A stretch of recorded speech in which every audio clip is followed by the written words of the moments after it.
ಕ್ಲಾಸ್ನಲ್ಲಿ ಏನ್ ಮಾಡಿದ್ದೀರಿ ನೀವು ಕನ್ನಡ ಸಂಧಿಗಳ ಬಗ್ಗೆ ತಿಳ್ಕೊಂಡಿರಿ. ಈ ಕ್ಲಾಸ್ನಲ್ಲಿ ಏನ್ ಮಾಡ್ತೀರಿ ಸಂಸ್ಕೃತ ಸಂಧಿಗಳ ಬಗ್ಗೆ ಅಧ್ಯಯನ ಮಾಡಿದ್ರಿ. ಮೊದಲು ಹಾಗಿದ್ರೆ ನಾವು ಏನ್ ಮಾಡಬೇಕು ಸಂಸ್ಕೃತ ಸಂಧಿ ಅಂದ್ರೆ ಏನಂತ ತಿಳ್ಕೋಬೇಕು. ಸಂಸ್ಕೃತ ಸಂಧಿ ಅಂತಂದ್ರೆ ಏನಂದ್ರೆ ನೋಡ್ರಿ, ಈಗ ನೀವು ಕನ್ನಡ ಸಂಧಿ ಅಂದ್ರೆ ಏನಂತ ತಿಳ್ಕೊಂಡಿರಿ, ಪೂರ್ವ ಪದ ಮತ್ತು ಉತ್ತರ ಪದಗಳೆರಡೂ ಏನಿರ್ಬೇಕು ಕನ್ನಡ ಪದಗಳಾಗಿರ್ಬೇಕು.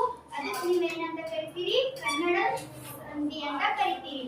ಈಗ ಸಂಸ್ಕೃತ ಸಂಧಿ ಅಂದ್ರೇನು ಅದೇ ರೀತಿ ಪೂರ್ವ ಮತ್ತು ಉತ್ತರ ಪದಗಳೆರಡೂ ಏನಿರ್ಬೇಕು ಸಂಸ್ಕೃತ ಪದಗಳಾಗಿರ್ಬೇಕು.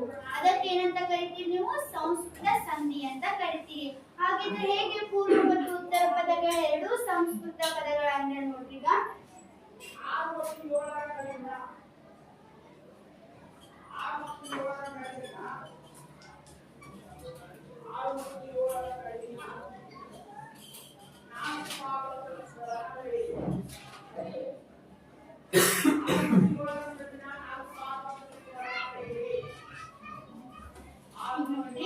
ಸುರಾಸುರ ಅನ್ನೋದೇನಿದೆ ಸಂಸ್ಕೃತ ಸಂಧಿ. ಈಗ ಪೂರ್ವ ಮತ್ತು ಉತ್ತರ ಪದಗಳೆರಡೂ ಏನಿರ್ಬೇಕು ಸಂಸ್ಕೃತ ಪದಗಳಾಗಿರ್ಬೇಕು. ಅದಕ್ಕೆ ನೀವೇನಂತ ಕರಿತೀರಿ ಸಂಸ್ಕೃತ ಸಂಧಿ ಅಂತ ಕರಿತೀರಿ. ಈಗ ಇದು ಪೂರ್ವ ಪದ, ಇದು ಉತ್ತರ ಪದ. ಪೂರ್ವ ಪದ ಸುರ ಇದೇನಾ ಸಂಸ್ಕೃತ ಪದ, ಅಸುರ ಅನ್ನೋದೇನಾ ಸಂಸ್ಕೃತ ಪದ. ಈ ಪೂರ್ವೋತ್ತರ ಪದಗಳೆರಡೂ ಏನಾಗ್ಯಾವು ಸಂಸ್ಕೃತ ಪದಗಳಾಗ್ಯಾವು. ಹಾಗಿದ್ರಿಂದ ಇದೇನಾಗೈತಿ ಸಂಸ್ಕೃತ ಸಂಧಿ ಆಗೈತಿ. ಈಗ ಸವರ್ಣ ದೀರ್ಘ ಸಂಧಿ ಅನ್ನೋದೇನು ಸಂಸ್ಕೃತ ಸ್ವರ ಸಂಧಿ ಅಂತ ಹೇಳ್ಬೋದು. ಸಂಸ್ಕೃತ ಸ್ವರ ಸಂಧಿ ಯಾವ್ಯಾವ ಬರ್ತಾವಂದ್ರ ಸವರ್ಣ ದೀರ್ಘ ಸಂಧಿ, ಗುಣ ಸಂಧಿ, ವೃದ್ಧಿ ಸಂಧಿ, ವ್ಯಂಗ್ಯ ಸಂಧಿ ಬರ್ತಾವ. ಈಗ ಅದ್ರೊಳಗೆ ನಾವ್ ಏನ್ ಮಾಡೋದ್ರಿ ಸವರ್ಣ ದೀರ್ಘ ಸಂಧಿ ಬಗ್ಗೆ ತಿಳ್ಕೊಂಡ್ವಿ. ನೋಡ್ರಿ ಸವರ್ಣ ದೀರ್ಘ ಸಂಧಿ ಅಂತಂದ್ರ ಸವರ್ಣ ಸ್ವರಗಳು ಒಂದರ ಮುಂದೆ ಒಂದು ದೀರ್ಘ ಸ್ವರ ಆದೇಶವಾಗಿ ಬರುವುದಕ್ಕೆ ಏನಂತ ಕರಿತೀರಿ ಸವರ್ಣ ದೀರ್ಘ ಸಂಧಿ ಅಂತ ಕರಿತೀರಿ. ನೋಡ್ರಿ ಯಾವ ರೀತಿ ಅಂದ್ರ ಈಗ ಸವರ್ಣ ಸ್ವರಗಳು ಅಂದ್ರೆ ಮೊದಲು ಏನ್ ಮಾಡ್ಬೇಕು ಸವರ್ಣ ಸ್ವರಗಳು ಗೊತ್ತಿರ್ಬೇಕು. ಸವರ್ಣ ಸ್ವರಗಳು ಯಾವಂದ್ರೆ ನೋಡ್ರಿ ಅ ಆ ಇ ಉ ಇವೇನ ಸವರ್ಣ ಸ್ವರಗಳು. ಈ ಸವರ್ಣ ಸ್ವರಗಳು ಏನಾದ್ರೂ ಒಂದರ ಮುಂದೆ ಒಂದು ಬಂದು ದೀರ್ಘ ಸ್ವರ ಆದೇಶವಾಗಿ ಬರುವುದಕ್ಕೆ ಏನಂತ ಕರಿತೀವಿ ಸವರ್ಣ ದೀರ್ಘ ಸಂಧಿ ಅಂತ ಕರಿತೀವಿ. ನೋಡ್ರಿ ಇಲ್ಲಿ ಏನಾಗೈತಿ ಇಲ್ಲಿ ಸವರ್ಣ ಸ್ವರಗಳು ಹೌದು ಅ ಅನ್ನೋದು ಸವರ್ಣ ಸ್ವರಗಳು. ನೋಡ್ರಿ ಅ ಆ ಇವು ಸವರ್ಣ ಸ್ವರಗಳು ಹೌದು. ಈಗ ಇವೇನಾಗವು ಒಂದರ ಮುಂದೆ ಒಂದು ಬಂದು ಏನಾಗಿತ್ತು ಇಲ್ಲಿ ಅದೇ ಜಾತಿಯ ಒಂದು ದೀರ್ಘ ಸ್ವರ ಏನಾಗೈತಿ ಆದೇಶವಾಗಿ ಬಂದೈತಿ. ಇದಕ್ಕೆ ನೀವೇನಂತ ಕರಿತೀರಿ ಸವರ್ಣ ದೀರ್ಘ ಸಂಧಿ ಅಂತ ಕರಿತೀರಿ. ಈಗ ಇಲ್ಲಿ ಮುಂದೆ ಏನಾಗೈತಿ ಬಂದು ಏನಾಗೈತಿ ಅದೇ ಜಾತಿಯ ದೀರ್ಘ ಸ್ವರ ಆದೇಶವಾಗಿ ಬಂದೈತಿ ಹೌದು. ಈಗ ನೋಡ್ರಿ ಸವರ್ಣ ಸ್ವರಗಳು ಕನ್ನಡದಲ್ಲಿ ಇರುವ ಸವರ್ಣ ಸ್ವರಗಳು ಎಷ್ಟ ಇವಷ್ಟೇ ಹೌದು. ಈಗ ಎ ಆಮೇಲೆ ಮತ್ತ ಓ ಓ ಬರ್ತಾವ. ಇವೇನಾಗಲ್ಲ ಇವ ಸವರ್ಣ ಸ್ವರಗಳು ಅಣ್ಣ ಹೋಗ್ಬೇಡ ಸವರ್ಣ ಸ್ವರಗಳು ಅಲ್ಲ. ಈಗ ಕನ್ನಡದಲ್ಲಿರುವ ಸವರ್ಣ ಸ್ವರಗಳು ಯಾವಂದ್ರ ಅ ಆ ಇ ಮತ್ತು ಅಷ್ಟೇ. ಈಗ ಈ ಸವರ್ಣ ಸ್ವರಗಳು ಏನು ಇವೇನಾದ್ರೂ ಪರಸ್ಪರ ಎದುರಾದ್ರೆ ಅಂದ್ರೆ ಏನ ಒಂದರ ಮುಂದೊಂದು ಬಂದ್ರೆ ಅದೇ ಜಾತಿಯ ದೀರ್ಘ ಸ್ವರ ಏನಾದ್ರೂ ಆದೇಶವಾಗಿ ಬರ್ತಂದ್ರ ಅದಕ್ಕೆ ನೀವೇನಂತ ಕರಿತೀರಿ ಸವರ್ಣ ದೀರ್ಘ ಸಂಧಿ ಅಂತ ಕರಿತೀರಿ. ಈಗ ನೋಡ್ರಿ ಇಲ್ಲಿ ಸುಲಭವಾಗಿ ಈಸಿ ಮೆಥಡ್ ನೋಡ್ರಿ ಪೂರ್ವ ಪದ ಮತ್ತು ಉತ್ತರ ಪದ ಸಂಧಿ ಪದ. ಸಂಧಿ ಕಾರ್ಯ ನಡಿಬೇಕಂದ್ರ ಮೇನ್ ಆಗಿ ಏನಿರ್ಬೇಕು ಪೂರ್ವ ಪದ ಇರ್ಬೇಕು, ಉತ್ತರ ಪದ ಇರಲೇಬೇಕು ಹೌದು. ಈಗ ಪೂರ್ವ ಪದದಾಗ ಏನಾದ್ರೆ ಅ ಇತ್ತಂದ್ರ ಉತ್ತರ ಪದದಾಗ ಅ ಇತ್ತಂದ್ರ ಸಂಧಿ ಪದದಾಗ ಯಾವ್ದು ಆದೇಶವಾಗಿ ಬರ್ತೈತಿ ದೀರ್ಘ ಸ್ವರ ಆ ಆದೇಶವಾಗಿ ಬರ್ತದ. ಇನ್ನ ಪೂರ್ವ ಪದದಾಗ ಏನಾದ್ರು ಇ ಇತ್ತಂದ್ರ ಉತ್ತರ ಪದದೊಳಗ ಇ ಇತ್ತಂದ್ರ ಸಂಧಿ ಪದದೊಳಗ ದೀರ್ಘ ಸ್ವರ ಈ ಆದೇಶವಾಗಿ ಬರ್ತದ. ಮತ್ತು ಪೂರ್ವ ಪದದೊಳಗ ಉ ಇತ್ತಂದ್ರ ಉತ್ತರ ಪದದೊಳಗು ವೃಷ ಸ್ವರ ಉ ಇತ್ತಂದ್ರ ಸಂಧಿ ಪದದೊಳಗ ಏನಾಗ್ತೈತಿ ದೀರ್ಘ ಸ್ವರ ಉ ಆದೇಶವಾಗಿ ಬರ್ತೈತಿ. ಈಗ ಇಲ್ಲಿ ಎರಡು ವೃಷ ಸ್ವರ ಅಗಳೇ ಇರ್ಬೇಕಂತ ಏನಿಲ್ಲ, ಇಲ್ಲಿ ಅ ಇರ್ಬೋದು ಇಲ್ಲಿ ಆ ಇರ್ಬೋದು, ಆದ್ರೆ ಆದೇಶವಾಗಿ ಬರೋದು ಯಾವುದು ದೀರ್ಘ ಸ್ವರ ಆಣೆ. ಇಲ್ಲೂ ಕೂಡ ಇಲ್ಲಿ ವೃಷ ಸ್ವರ ಈ ಎರಡು ವೃಷ ಸ್ವರ ಈಗಳಿರ್ಬೋದು. ಹಾಗೆ ಮತ್ತೆ ದೀರ್ಘ ಸ್ವರ ಈಗೂ ಕೂಡ ಇದ್ರು ಏನಂತೀವಿ ಈ ದೀರ್ಘ ಸ್ವರ ಈನೇ ಆದೇಶವಾಗಿ ಬರ್ತೈತಿ. ಮತ್ತೆ ವೃಷ ಸ್ವರ ಎರಡು ಪೂರ್ವ ಪದದಗೂ ವೃಷ ಸ್ವರ ಇತ್ತು, ಉತ್ತರ ಪದದೊಳಗ ಏನಾದ್ರು ದೀರ್ಘ ಸ್ವರ ಉ ಇತ್ತಲ್ಲ ಅಲ್ಲಿ ಏನು ಆದೇಶವಾಗಿ ಬರ್ತೈತಿ ದೀರ್ಘ ಸ್ವರ ಉನ್ನ ಆದೇಶವಾಗಿ ಬರ್ತೈತಿ. ಗೊತ್ತಾಯ್ತು. ಈಗ ಇದಕ್ಕೆ ಎಕ್ಸಾಂಪಲ್ ನೋಡ್ರಿ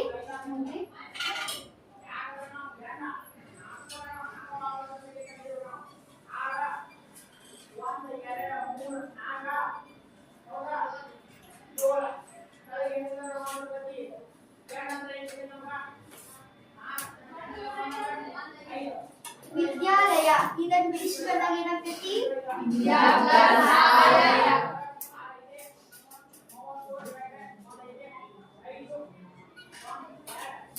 ನೋಡ್ರಿ ಇದ್ರೊಳಗ ಯಾವ ಸ್ವರ ಐತಿ?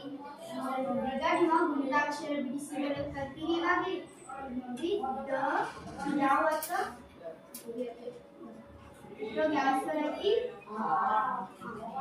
ಇದ್ರೊಳಗ ಯಾವ ಸ್ವರ ಐತಿ? ಐತಿ.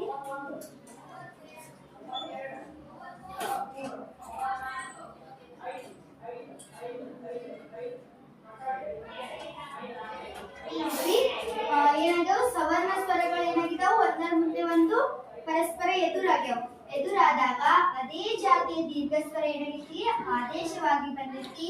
ಇದೇನ ಸವರ್ಣ ದೀರ್ಘ ಸಂಧಿ. ಇಲ್ಲಿ ಎರಡು ದೀರ್ಘ ಸ್ವರ ಆನೆ ಆದೇಶ ಎದುರಾಗಿ ಬಂದವು. ಈ ದೀರ್ಘ ಸ್ವರ ಆನ ಏನಾಗೈತಿ? ಆದೇಶವಾಗಿ ಬಂದೈತಿ. ಅದೇ ರೀತಿ ಅ ಇದ್ರೂ ಕೂಡ ಏನಾಗ್ತಿತ್ತ? ಆನ ಆದೇಶವಾಗಿ ಬರ್ಬೇಕು. ಈ ಆ ಇತ್ತಂದ್ರೆ ಇದು ಆನ ಆದೇಶವಾಗಿ ಬರ್ಬೇಕು. ಈ ನೆಕ್ಸ್ಟ್ ಎಕ್ಸಾಂಪಲ್ ನೋಡ್ರಿ.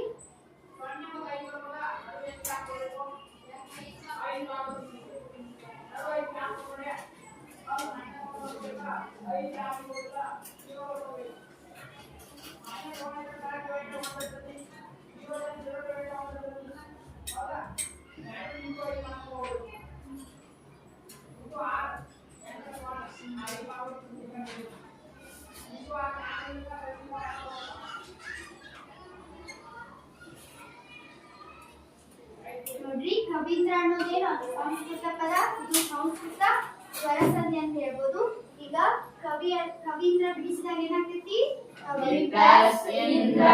ಈಗ ವೀದ್ರೊಳಗ ಯಾವ ಸ್ವರ ಐತಿ? ಯಾವ ಸ್ವರ ಬಂದೈತಿ ಆದೇಶವಾಗಿ? ಸ್ವರ ಈ ಆದೇಶವಾಗಿ ಬಂದೈತಿ. ಈಗ ನೋಡ್ರಿ ಸವರ್ಣ ಸ್ವರಗಳು ಒಂದರ ಮುಂದೆ ಒಂದು ಬಂದಾವು. ಅದೇ ಜಾತಿಯ ದೀರ್ಘ ಸ್ವರ ಏನಾಗಿದ್ದೀವಿ? ಆದೇಶವಾಗಿ ಬಂದೈತಿ. ಇದಕ್ಕ ನೀವು ಏನಂತ ಕರಿತೀರಿ? ಸವರ್ಣ ದೀರ್ಘ ಸಂಧಿ ಅಂತ ಕರಿತೀರಿ. ಈಗ ಏನಾದ್ರು ದೀರ್ಘ ಸ್ವರ ಈನ ಇತ್ತಂದ್ರ ಇದು ಕೂಡ ಏನಾಗ್ತಿತ್ತು? ದೀರ್ಘ ಸ್ವರ ಈನ ಆದೇಶವಾಗಿ ಬರ್ತಿತ್ತು. ಇಲ್ಲಿ ಋಸ್ವರ ಈ, ಇಲ್ಲಿ ದೀರ್ಘ ಸ್ವರ ಇತ್ತಂದ್ರ ಇದು ದೀರ್ಘ ಸ್ವರ ಈನ ಆದೇಶವಾಗಿ ಬರ್ಬೇಕು. ನೆಕ್ಸ್ಟ್ ಎರಡು ಋಸ್ವರ ಈ ಆಗ್ಯಾವು. ಇಲ್ಲಿ ದೀರ್ಘ ಸ್ವರ ಈ ಆದೇಶವಾಗಿ ಬಂದೈತಿ. ಇಲ್ಲಿ ಎರಡು ದೀರ್ಘ ಸ್ವರ ಈನ ಆಗಿತ್ತಂದ್ರೆ ಏನಾಗ್ತಿತ್ತು? ದೀರ್ಘ ಸ್ವರ ಈನ ಆದೇಶವಾಗಿ ಬರ್ಬೇಕು. ನೆಕ್ಸ್ಟ್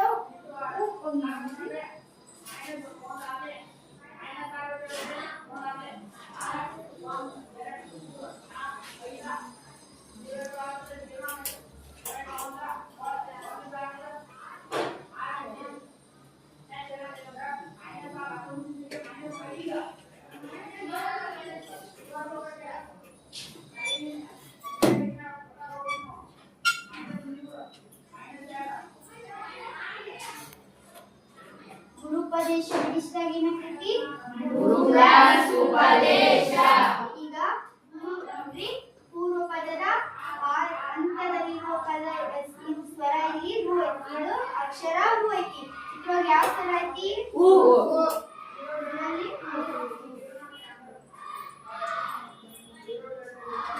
ನೋಡ್ರಿ ಏನು ಹೇಳದ ನೋಡ್ರಿ. ಪೂರ್ವ ಪದದ ಹೂ ಇತ್ತಂದ್ರ ಉತ್ತರ ಪದದ ಹೂ ಇತ್ತಂದ್ರ ಯಾವದ ಸಂಧಿ ಪದದಾಗ ಆದೇಶ ಬರ್ತೈತಿ? ದೀರ್ಘ ಸ್ವರ ಹೂ. ಅದೇ ರೀತಿ ನೋಡ್ರಿ ಇಲ್ಲಿ ಋಸ್ವರ ಹೂ ಐತಿ, ಇಲ್ಲೂ ಋಸ್ವರ ಹೂ ಐತಿ.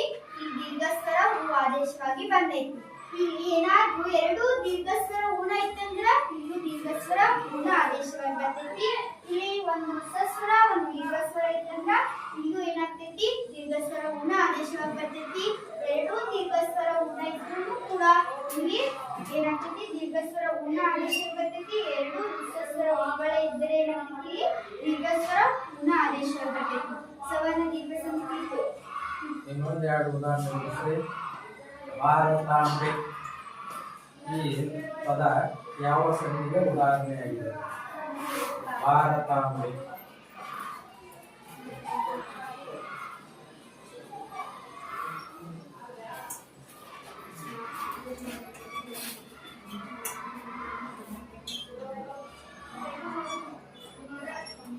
ಭಾರತಾಂಬೆಯನ್ನು ಬಿಡಿಸಿದಾಗ ಏನಾಗ್ತೈತಿ? ಭಾರತ ಪ್ಲಸ್ ಅಂಬೆ.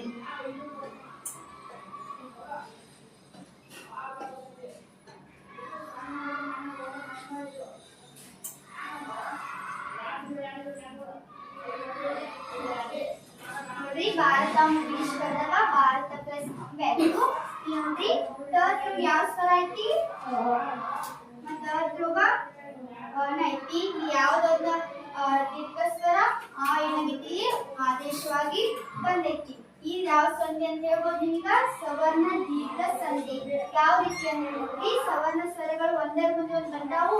ಅದೇ ರೀತಿ ಏನಾಗೈತಿ, ಆ ದೀರ್ಘ ಸ್ವರ ಏನಾಗೈತಿ ಆದೇಶವಾಗಿ ಬಂದೈತಿ. ಹೌದು, ಈ ಅದೇ ಜಾತಿಯ ಏನಾಗಿರ್ಬೇಕು, ಈ ಸ್ವರ ಆದೇಶವಾಗಿ ಬರ್ಬೇಕು. ಈಗ ಏನಾದ್ರೂ ಈ ಬಂದಿತ್ತಂದ್ರ, ಇಲ್ಲೂ ಈ ಬಂದಿತ್ತಂದ್ರ, ಈ ಅದೇ ಜಾತಿಯ ದೀರ್ಘ ಸ್ವರ ಯಾವ ಸ್ವರ ಐತಿ, ಈ ದೀರ್ಘ ಸ್ವರ ಈನ ಆದೇಶವಾಗಿ ಬರ್ಬೇಕು. ಇಲ್ಲೂ ಅದೇ ರೀತಿ ನೀವು ಇತ್ತಂದ್ರ, ಇಲ್ಲೂ ಏನಾದ್ರೂ ಹೊಸ ಸ್ವರ ಇತ್ತಂದ್ರ ಅದೇ ಜಾತಿಯ ಸ್ವರ ಯಾವ್ದಿತ್ತು, ದೀರ್ಘ ಸ್ವರ ಆದೇಶವಾಗಿ ಬರ್ಬೇಕು. ನೆಕ್ಸ್ಟ್ ಗ್ರಂಥಾಲಯ.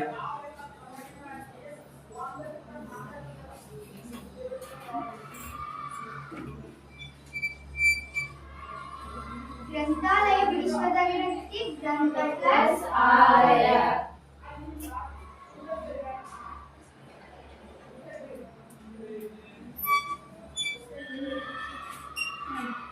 ಯಾವ ಸ್ವರ ಐತಿ,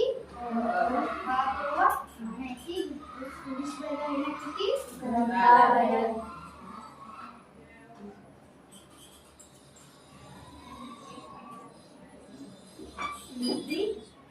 ಇಲ್ಲೂ ಪರಸ್ಪರ ಏನಾಗ್ಯಾವು, ಸವರ್ಣ ಸ್ವರಗಳು ಎದುರಾಗ್ಯಾವು. ಅದೇ ಜಾತಿಯ ಒಂದು ದೀರ್ಘ ಸ್ವರ ಏನಾಗೈತಿ ಆದೇಶವಾಗಿ ಬಂದೈತಿ. ಇದಕ್ಕೆ ನೀವೇನಂತ ಕರಿತೀರಿ, ಸವರ್ಣ ದೀರ್ಘ ಸಂಧಿ ಅಂತ ಕರಿತೀರಿ. ಇನ್ನೊಂದು ಔಷಧಾಲಯ.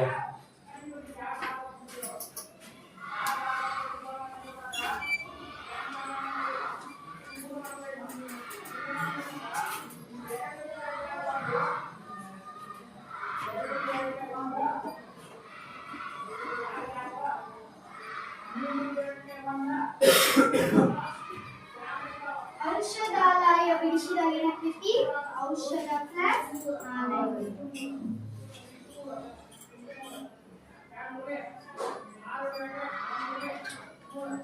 ಬಿಡಿಸಿದಾಗ ಏನಾಗ್ತೈತಿ,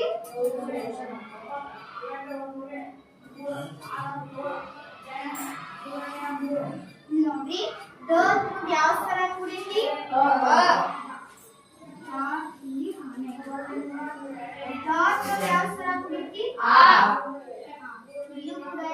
ಸವರ್ಣ ಸ್ವರಗಳು ಪರಸ್ಪರ ಎದುರಾಗಿದ್ದಾವೆ. ಅದೇ ಜಾತಿಯ ದೀರ್ಘ ಸ್ವರ ಏನಾಗಿತ್ತು, ಆದೇಶವಾಗಿ ಬಂದಿದೆ. ಇದಕ್ಕೆ ನೀವೇನಂತ ಕರಿತೀರಿ, ಸವರ್ಣ ದೀರ್ಘ ಸಂಧಿ ಅಂತ ಕರಿತೀರಿ. ಸುವರ್ಣ ಸ್ವರಗಳು